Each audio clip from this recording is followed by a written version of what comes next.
Assalamualaikum warahmatullahi wabarakatuh. Jumpa lagi dengan saya, Kang Tomo, Putra Indonesia. Tentunya masih di podcast tercinta kita, yaitu podcast horor.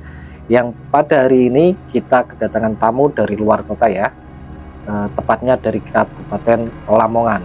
Beliau akan bercerita tentang pengalaman atau kisah misteri atau horor yang beliau alami di waktu beliau masih muda.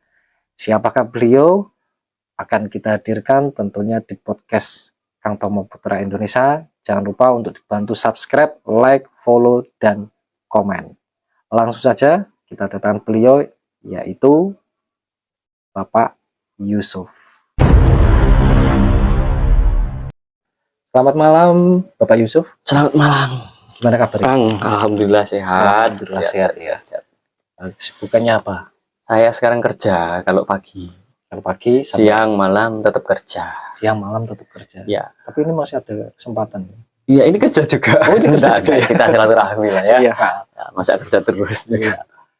Jadi ini guys ya, tamu kita pada malam hari ini yaitu Bapak Yusuf. Beliaunya dari Kabupaten Lamongan. Mas Yusuf aja. Oh, Mas Yusuf Iya. aja. Ya, kita panggil Mas Yusuf. Lamongan. Dari Lamongan. Mm-mm. Beliau datang ke sini ingin berbagi pengalaman-pengalaman kisah misteri horornya yang beliau alami di waktu beliau itu masih muda ya. Walaupun sekarang masih muda juga. Masih muda. Masih muda. Masih jeliam gini. Masih jeliam. Gitu. Tapi sebelum bercerita tentang pengalaman-pengalaman misterinya nih Mas Yusuf, saya Siapkan. ingin bertanya-tanya sedikit gitu, nggak apa-apa ya? Boleh. Boleh ya. Free ya. Tarifnya enggak, free. Selain aktivitasnya, kesibukan bekerja itu apalagi? Mungkin punya channel kah, atau mungkin punya... Dulu ya, sekarang nggak ada. Dulu saya itu cover, cuman nggak laku. Kenapa? Nggak Peluangnya tahu. kan besar kan? Suaranya kurang enak atau gimana nggak tahu, nggak laku. Enggak. Akhirnya saya Vakum sekarang. Iya, vakum. Cuman kadang masih cover sendiri buat story, kebutuhan story aja. Oh, gitu. Kalau konten masih belum lah. Belum. Mungkin sebuah ini ya, apa namanya, kreativitasnya Mas Yusuf itu ya, bernyanyi gitu ya. Berbegi ya. Berbagi. Berisik ya. Enggak. Jadi Mas Yusuf ini dulu dia juga seorang kreator juga. Beliau juga sempat ya. Sempet masih ada, cuman kontennya saya hapus semua. Oh, sudah Uzub dihapus semua. Chan, Uzub Chan, ya. YouTube-nya, cuman sudah hapus semua. Tapi mungkin punya akun Instagram atau TikTok? Ada, Instagram ada, TikTok ada, cuman TikTok ini saya belum konsen ke sana. TikTok isinya ya saya berisik gitu. Oh gitu. Nyanyi gak jelas. Ya siapa tahu nanti ada apa sponsor. Boleh kalau mau di-follow Instagram saya, boleh nih ya. Nanti kita cantumkan di sini. Ya, Yusuf.kurniawan.106 itu Instagramnya. Kalau untuk TikToknya Uzub Chan. Sama kayak di YouTube. Oh gitu. Jadi jangan lupa ya, nanti di follow Instagram sama akun TikToknya dari Mas Yusuf ya. Terima kasih Kang Tomo. Siap. Jadi Mas Yusuf punya cerita apa ya? Mungkin ini kalau dibilang horor juga tergantung dari pendengar ya. Jadi pengalaman mistis saya itu ketika saya sudah di Bojonegoro, mantan anyar, istri saya boyong sini, itu saya itu pernah mengalami, ya enggak tahu ya, kalau dari persepsi kita sih, saya sebutnya ini disantet ya. Disantet. Ya mungkin saya halu juga enggak tahu. Jadi gimana ceritanya? Selama 1 minggu itu saya itu mimpi didatangi orang yang sama. Selama 1 minggu? 1 minggu, kurang lebih 1 minggu. Puncaknya itu di hari terakhir. Cuman di dalam mimpi itu tuh orangnya bilang kalau saya itu disuruh orang buat bikin kamu lah. Dalam arti menghabisi? Mungkin, ya mungkin bisa jadi. Saya nggak tahu ya, walau alam ya. Cuman saya anggapnya itu bunga tidur. Tapi ada beberapa kejanggalan sih. Kalau dalam arti bunga tidur kan cukup sekali. Dan biasanya kalau tidur itu kan selesai lupa gitu kan. Cuman saya nggak lupa. Saya masih ingat. Habis itu di mimpi yang pertama itu dia datangnya sendirian. Datang sendirian, tapi dalam mimpi itu ya enggak tahu ya, saya itu tarung dalam mimpi. Di dalam mimpi kayak adu ilmu gitu. Orang itu. Iya, kayak adu ilmu gitu sih. Cuman saya ya tak anggap mimpi sih hari pertama itu. Nah, dalam yang pertama itu saya menang. Dalam mimpi saya tarung itu menang. Setelah itu hari kedua itu dia bawa ya mungkin perewangan atau temannya ya. Rombongannya. Cuman 2 toh, DE sama orang itu sama apa namanya? sama makhluk itu hitam, saya nggak bisa sebut itu genderuwo atau apapun, nggak kelihatan karena memang cuma hitam gitu dok. Hitam itu kita tarung lagi. Berarti Tarung. dua makhluk halus itu tadi mengeroyok Mas Yusuf. Ya, itu dalam mimpi saya tarung itu, tapi saya menang. Menang. Itu dari kedua ya? Dari kedua. Kemudian di hari ketiga itu dari pagi sampai siang itu saya nggak ngerasain apa-apa. Maksudnya dalam arti nggak ngerasain itu mati rasa? So far oke. Tapi pas waktu sore itu tiba-tiba kan hujan. Ya. Hujan itu sangat deras, hujan badai. Petir itu wah gila, sampai lampu mati. Waktu itu saya sedang ngopi sama teman saya. Di ngopi bertiga, saya nggak bawa kendaraan waktu itu. Tiba-tiba perut saya sebelah sini tuh sakit. Itu serangan pertama yang tidak di dalam mimpi ya. Saya rasakan waktu itu saya mikirnya asam lambung saya naik. Ya, saya pikir positif dulu lah. Sini itu sakit sebelah sini. Saya di zoom. Sebelah kiri lah. Sebelah kiri ini sakit. Saya nahan nggak bisa, saya pinjam motor teman saya. Saya pinjam motor, saya mau pulang. Ada apa pak? Perut saya sakit. Pulang. Istri kan di rumah. Di kos maksudnya. Istri di kos. Tanya, kenapa? Tahu yang perutku sakit.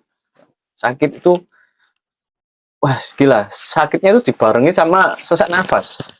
Jadi saya itu sambil nahan sakit, tapi saya nggak bisa nafas. Gitu loh. Nafasnya itu sampai sini sudah. Itu berat banget. Saya inget-inget olah pernafasan. Itu kan dapat bekal dari beberapa teman kan. Olah nafas sama zikir. Akhirnya saya itu duduk bersila sama zikir, sama istri saya itu beliin obat. Nah, saya itu kepikiran istri saya hujan angin keluar itu sebenarnya nggak mau, cuman istri saya kan khawatir saya kenapa-kenapa kan, karena memang sakit banget itu, nafas itu nggak bisa. Terus akhirnya saya itu zikir, duduk di antara dua sujud itu saya zikir. Alhamdulillah pas istri saya pulang itu sudah lerem. Lerem itu sudah hilang sakitnya. Sudah hilang. Sorry, nafasnya lancar tapi ini masih sakit. Berarti masih mendingan, udah mendingan. Ya mendingan. Tinggal nahan sakitnya saja. Terus habis itu pas malam itu saya mimpi lagi. Dia datang lagi, bawa lagi yang hitam itu 2. Berarti totalnya 3. Pas hari ketiga itu. Betul. Hari ketiga itu malam dia datang lagi. Kita tarung lagi. Tarung lagi. Hari ketiga saya menang lagi. Hari keempat itu saya nggak ngerasain apa-apa, cuman mimpinya itu nggak seberapa ini sih. Ya orang itu lagi datang, cuman nggak seberapa ekstrim. Saya nggak berapa ingat sih. Yang saya ingat itu hari 1, 2, 3, hari keempat, kelima ini biasa aja. Di hari ke-6 sama ke-7 ini, hari ke-6 ini saya itu mimpi sama. Cuman anehnya dia itu ada sosok putihnya. Hari ke-6. Hari ke-6, saya masih ingat hari ke-6 itu ada sosok putihnya. Jadi total ada 4 makhluk. Enggak, 3. 3 masih 3. Yang hitam cuma 1. Satu dia sama sosok putih itu. Kalau tak gambarin orangnya itu mungkin yang main Zeus itu poker apa? Zeus. Iya, kayak Zeus gitu. Gitu. Mirip. Tapi kurus. Dia itu semua putih. Semua putih. Orangnya itu tak gambarkan semua putih. Putih justru itu, makanya saya nggak bisa menyimpulkan sesuatu ya, makanya saya anggap bunga tidur, tapi kok aneh orangnya sama selama 1 minggu gitu kan, dan jawabannya mesti sama. Sebelum mulai tarung itu jawabannya sama, saya disuruh orang gitu terus. Habis itu hari ke-6 itu saya tarung lagi, menang.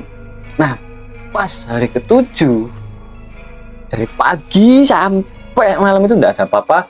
Waktu itu saya lagi sama klien ulang tahun ya, klien ulang tahun. Pulang dari klien ulang tahun itu, entertain ulang tahunnya klien itu, pulang di kos jam 12 pep, saya masih ingat, jam 12 malam. Pas itu sudah puncaknya. Dari yang awal itu saya sesak nafas sama nggak bisa ini sakit sama sesak nafas itu puncak. Istri saya sudah bingung, saya sudah bilang sama istri kalau saya punya salah saya minta maaf. Ya istrinya saya sudah pasrah waktu itu, kalau memang sudah waktunya ya mau gimana lagi. Sudah nggak bisa, sudah nyampe sini nafas saya itu sudah gini. Istri juga bingung, istri saya kan juga pekerja kesehatan toh memang, jadi sedikit banyak tahu tentang penyakit, cuman waktu itu semua bingung karena malam kan, panik. Saya sudah minta maaf sama istri belum ngaco sana nih, ayo ke rumah sakit. Jadi istri saya masih optimis. Jadi malam itu saya dibonceng motoran. Jadi malam itu saya dibonceng motoran ke rumah sakit terdekat dari kos, sambil nahan sambil nahan rasa sakit itu tadi. Sama nggak bisa nafas. Nggak bisa nafas. Jadi saya nafas itu 3/4 wes. Wah, kayak musik ya. 3/4 berarti. Iya. Jadi saya nafas serius. Itu nggak bisa wes. Itu nggak bisa. Nafas itu kayak orang amit ya. Permisi ya. Orang sakaratul maut kayak gitu ya. Saya nggak ngerti sih orang sakaratul maut. Orang sakaratul maut. Saya menggambarkannya seperti itu. Cuman memang sudah di sini. Ini sudah wes sampai di UGD orang-orang bingung.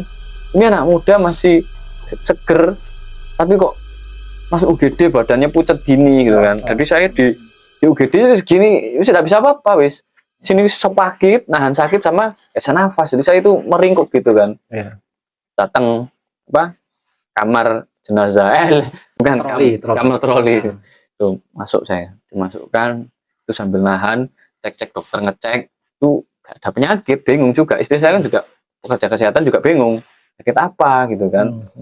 Pas saya balik namanya UGD ya kan, itu ada orang ya maaf ya habis kecelakaan mungkin ya. Darahnya kan mana-mana tuh. Saya lihat itu sambil mikir, anehnya itu saya masih bisa mikir, waduh darah gitu. Saya kan paling nggak bisa lihat darah kan. Saya itu saya nazar kan. Nazarnya seperti apa? Maaf saya nggak bisa cerita ya. Saya nazar itu jangan melakukan hal jelek lah kasarannya kayak gitu. Saya nazar waktu itu. Nazar sudah dikasih obat itu belum merasakan apapun. Terus saya nazar itu beberapa menit, nggak sampai 5 menit pokoknya. Itu nafas saya langsung alhamdulillah. Nafasnya lancar. Langsung bisa bernafas lancar. Cuman ini semakin. Ya mungkin ini pengaruh dari obat, mungkin saya tidak tahu. Alam. Tetap kan saya pikirnya positif aja. Kita kan manusia biasa toh. Betul. Mungkin karena saya saking sakitnya jadi berimajinasi ya seperti itu. Nanti teman-teman sendiri yang gambarin ya. Cuman mungkin jaganya dari mimpi yang selalu terulang itu. Nah, habis itu ketika saya sembelit ya, kalau mau pup tapi nggak bisa pup, sembelit ya. Itu saya sudah nggak bisa nahan, langsung saya lari di kamar mandi. Itu posisi masih di rumah sakit? Masih di UGD. Di kamar mandi, istri saya masih melakukan pembayaran payment kan. Gak bisa.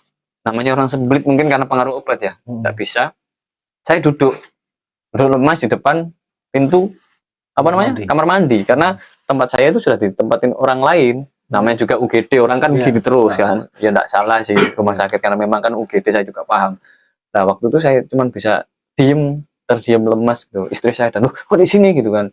Saya bilang saya pengen pup waktu itu. Jangan, itu pengaruh dari obat. Nggak tahu kita masa mau pup maaf ya, ranjang kan. Cuman saya minta pulang gitu. Istri saya nggak mau, biar saya dapat penanganan dulu kan. Cuman ya saya merasa feeling saya minta pulang. Akhirnya pulang itu alhamdulillah nafas itu lancar. Cuman sini tuh masih sakit. Kayak sobek-sobek gitu loh. Sebelah kiri tuh. Jadi mohon maaf ya, saya potong dulu.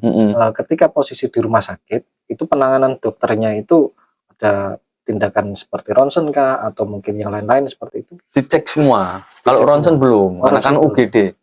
Jadi saya ingat saya ronsen belum, cuman dicek semua, tekanan darah dan sebagainya, ya SOP dari kesehatan lah. Sudah dilakukan semua, cuman normal semua ya. Istri saya juga darah dan lain sebagainya. Itu saya juga bilang normal. Makanya itu. Terus akhirnya ketika pulang itu, ini setelah pulang ya, saya minta pulang ya. Pulang, saya itu gak tega sama istri kan, capek kan. Akhirnya saya tidur, saya itu gak bisa tidur. Kenapa? Nahan sakit. Tapi setelah saya coba untuk zikir lagi, saya dapat ini kan, sangu lah. Sangu itu kayak apa ya bahasa Indonesia? Dapat omongan dari teman atau keluarga. Bekal lah gitu kan. Ya saya coba, terus akhirnya enak, tertidur saya. Nah pas tidur ini puncaknya. Jadi pas tidur itu saya mimpi orang itu lagi. Bermimpi ketemu sama 3 orang tadi. Mimpi terakhir ketemu sama orang ini. Dia bertiga lagi. Putih, hitam sama Zeus. Enggak ya. Mirip Zeus dia, putih-putih gitu, berjenggot gitu ya.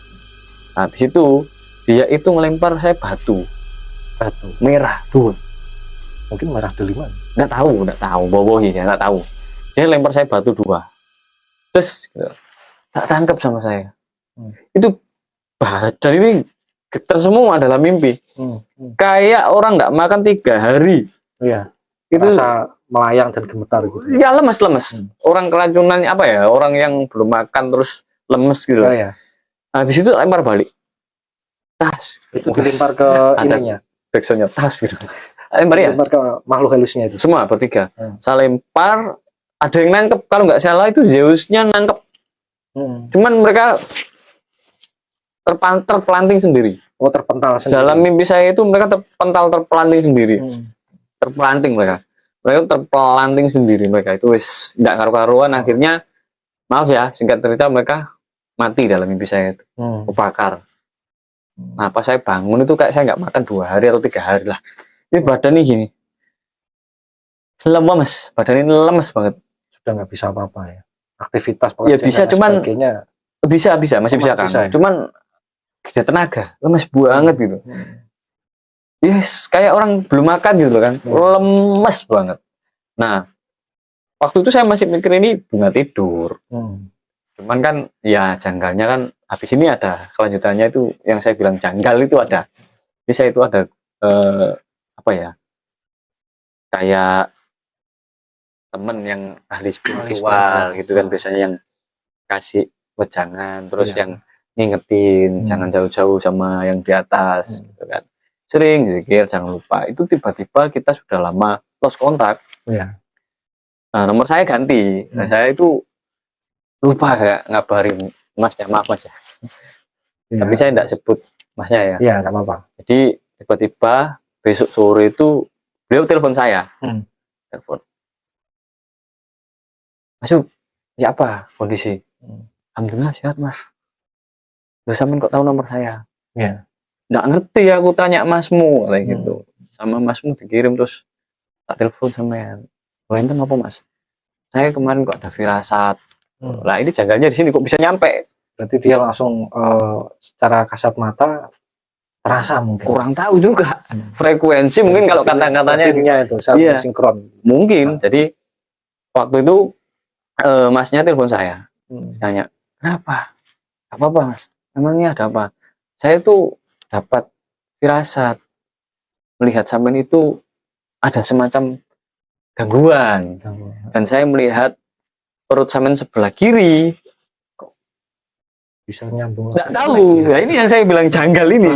Perut sampean sebelah kiri ini kayak ditusuk. Dan saya juga melihat 2 batu merah. Nah, berarti apa yang Mas Yusuf alami pada waktu selama 1 minggu itu, betul, dia juga seperti tahu, tergambar di orangnya itu ya. Mas itu tadi, beliau itu tadi. Ya saya juga spontan. Loh, kok bisa sama? Maksudnya gimana Mas? Ya kemarin saya 1 minggu saya jelasin seperti yang tak ceritakan ke Kang Tomo.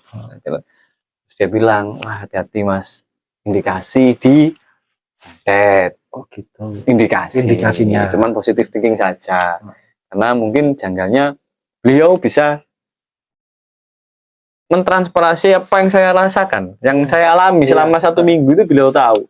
Dan di sebelum nutup telepon beliau bilang, ya enggak tahu ya ini bobohi ya. Sebenarnya saya mau bantu, cuman yang ada dalam dirinya Mas Yusuf ini tidak mengizinkan. Maksudnya yang ada di dalam dirinya Mas Yusuf ini apa? Ya mungkin darah, daging, sama nadinya enggak tahu saya. Saya enggak tahu hal-hal kayak gitu, enggak tahu. Mungkin penjaga atau gimana saya enggak tahu. Si Mas Yusuf itu tadi dia bisa ini ya, melihat sosok yang ada di dalam. Mungkin, tapi mungkin beliau ini sebenarnya mengingatkan saya sudah terlalu jauh sama yang di atas. Mungkin dalam diri saya itu adalah terlalu jauh sama yang di atas, mungkin itu. Mungkin terlalu banyak di dalam diri kita kan ada energi negatif Allah kan gitu kan. Katanya kan di hati sini, mungkin hati saya terlalu kotor waktu itu jadi tidak kelihatan. Mungkin ya, saya tidak ngerti. Saya sih mikir tetap positif thinking aja. Cuman saya agak janggalnya kok beliau bisa terkoneksi sampai tahu sama ya. Dikasih pesan sama beliau, ada masalah sama orang kan, ada sesuatu kalimat atau perbuatan yang menyinggung orang. Akhirnya beliau nyuruh untuk introspeksi diri. Ya sebaik-baik kita berusaha, pasti ada celah lah di mata orang-orang kan. Ya meskipun kita sudah berusaha, tapi ya kita tetap harus berpositif thinking lah ya. Ya saya tetap positif. Mungkin saya pernah mengatakan atau perbuatan saya yang menyinggung orang. Singkat cerita, oh belum selesai, sorry. Setelah beliau telepon saya, kakak kandung saya telepon. Sama pertanyaannya, cuman kakak saya itu tidak bilang tentang spiritual gitu sih.